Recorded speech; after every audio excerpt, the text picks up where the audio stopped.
And after all of the activity today there, the rush to help the victims, the gravity of the situation is really starting to hit home for some people. Robert Maxwell continues our team coverage tonight.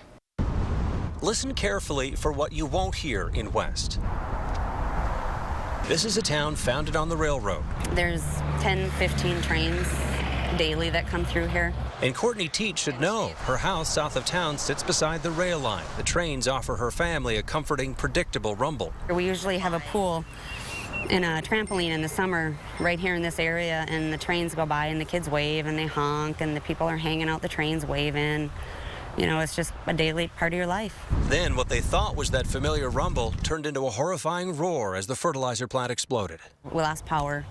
We ran down the driveway and we saw the mushroom cloud. Courtney, who's a student nurse, ran up the road to the community center to help out. They asked me to help set up a morgue area. So we put 8 of the tables together and kind of blocked it with stacks of chairs, and then we carried in a couple people and kind of got them back into a private area. Downtown, Union Pacific workers are anxious to see damage to this lifeline for the community. Down the line, as Courtney waits for word from friends who've lost homes, that newfound silence compounds her anxiety. And when you get used to the trains nonstop, it's eerie. It's very eerie. And it's still very quiet out here in West tonight. No rail traffic whatsoever. And the reason why was made quite evident by Attorney General Greg Abbott during a news conference this afternoon. He said when he flew over the site by the blast zone, he noticed the railway tracks had been pushed together and fused. An example of how severe and hot the explosion was and the cleanup that lies ahead.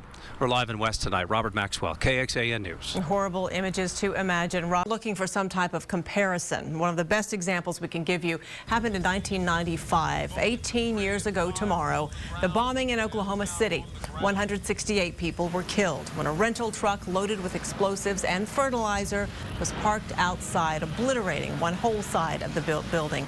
Now, to compare, that was one rental truck with a ton of fertilizer. This blast in West had 25 times that amount on site. So what makes fertilizer so volatile? Well, the chemical used in agricultural fertilizers is ammonium nitrate, which by itself is not flammable and not considered an explosive compound. But when it's mixed with something that could detonate, like fuel, ammonium nitrate becomes highly explosive. Chemists tell us ammonia is also not flammable, but may have leaked into a gas form, and that, with a series of other conditions, could have led to the explosion. And ammonium nitrate can be explosive when mixed with other things, but not necessarily with ammonia. Professor Vandenbout says temperatures from the fire, oxygen levels, and other chemical reactions are also likely factors in the explosion.